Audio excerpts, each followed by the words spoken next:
Lee Anderson, the Tories' new deputy chairman, has given a pretty vile interview to Nick Robinson at the BBC. Let's take a look. When I heard that protesters are protesting, and these aren't far-right extremists, they're just normal family people from some of these towns and villages that are upset that, overnight 200 or 300 young men have arrived, and they're saying things to young girls, and I know there's been a few attacks and some horrible incidents. So of course people are going to be concerned. That's just human nature.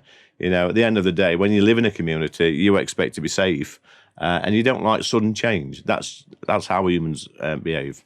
Humans don't like loads of humans get used to sudden change. This essentializing about human nature is so bizarre.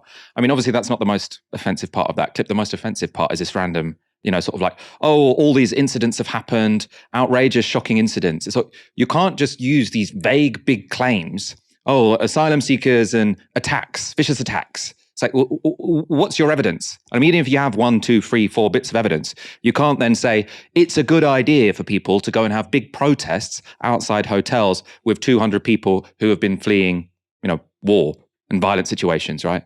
The idea that someone can be a bit annoyed, right, that you've got a government policy which is putting 200 or whatever asylum seekers in a hotel in your rather small, poor community, fine. If you want to write a letter to your MP, fine. If you go and protest outside the hotel where those asylum seekers are, saying that you hold collective responsibility, essentially, to the people who are staying there, that is racist, right? I don't think there is no two ways about this. Any idea that protesting a hotel full of hundreds of asylum seekers can be anything other than racist is, to my mind, for the birds. I want to show you another clip, though. We're not just going to get angry at Lee Anderson because there are interesting things to talk about here. And Newsnight had a good segment, I think, on the backlash against asylum seekers being housed in hotels. That was from this week, and this is a clip from that. The word illegal means no right to be here. Protest in a holiday coastal town out of season this weekend. Far-right nationalists descended on the Lincolnshire town of Skegness to exploit local unease about hotels housing asylum seekers. A Home Office policy that has caused friction with locals who feel that their concerns are being ignored. At Saturday's march, some locals were among the 200 to 300 people who marched through Skegness to stage a rally in a local park, under the watchful eye of the police. But it was clear that some in the crowd didn't appreciate our presence. Oh, let me talk streets where you know. Don't take us for fools! We know they are not refugees. They are illegal immigrants. The march was attended by far-right groups from outside Skegness. One of those was Patriotic Alternative, a small group led by a former leading activist in the British National Party. And the group made leading speeches at the event. At this time of year, not a lot should be going on in the coastal resort of Skegness. Facing the North Sea, this seaside town is famously bracing, even more so in late February. But Skegness is one of a number of towns and cities, including holiday resorts, that the Home Office is using to house asylum seekers. There are around 220 asylum seekers housed in the town of 22,000. Some locals and businesses are concerned about the effect that the use of this seafront accommodation could have on the local economy and the town's image. Both the 3s, 33. It's eyes down at the local social club where the punters are chasing a full house. But the housing of asylum seekers is something everyone is aware of. We think that we're being put on with the amount of the asylum seekers what we've got. We're not saying we don't want any, but there is a lot. No, and I thought that was a very interesting clip. I think because it showed quite why this is such a sort of stupid, dangerous, appalling policy by the government. You're allowing a situation whereby the extreme ideological far right can come into a community and make some horrific racist arguments. And then you also have some ordinary people who are kind of, like, I don't mind asylum seekers being here, but if we're a town of 22,000 and there are 220 asylum seekers, that's 1 in 100, right?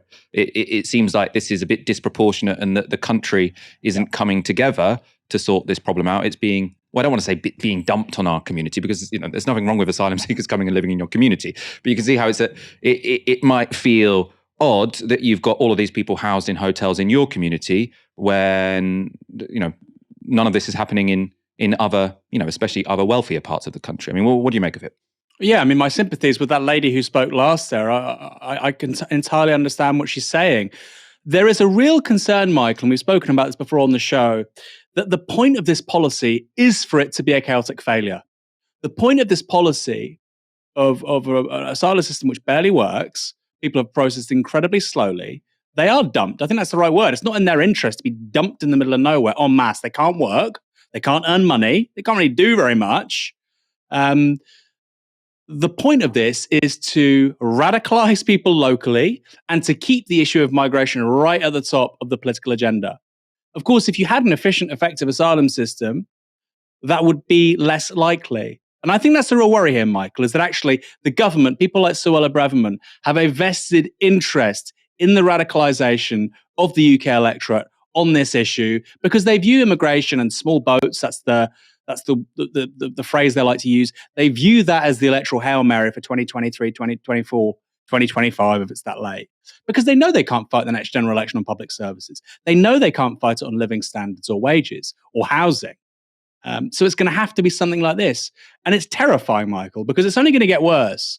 It's only going to get worse. And I think the left has to be very, very smart on this, including under a Labour government, by the way. I think it'll actually be worse under a Labour government, because then you'd have the Conservative Party, the right-wing media, going on this issue even more, trying to make it even more of a totemic social crisis, when it doesn't have to be.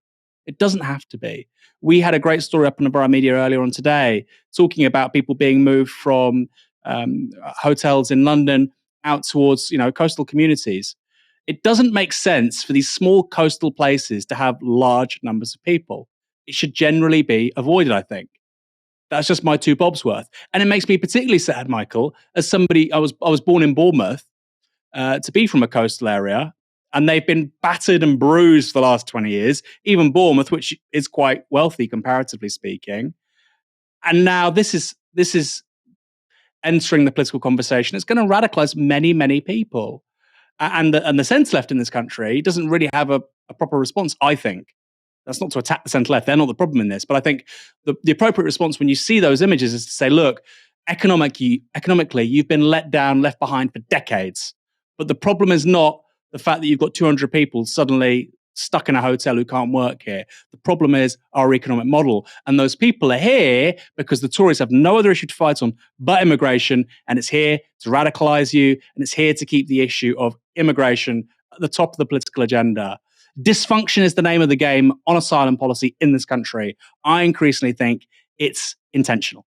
No, I mean, I wholeheartedly agree. And that's precisely why I think this is such a scary story that needs to be sort of taken seriously and not just a sort of Punch and Judy, he's a racist, she's not a racist. I think there's quite a sophisticated policy which is trying to increase division within society and sort of along an issue which the Tories think are favourable to them. So I think it does need to be sort of treated with some sensitivity.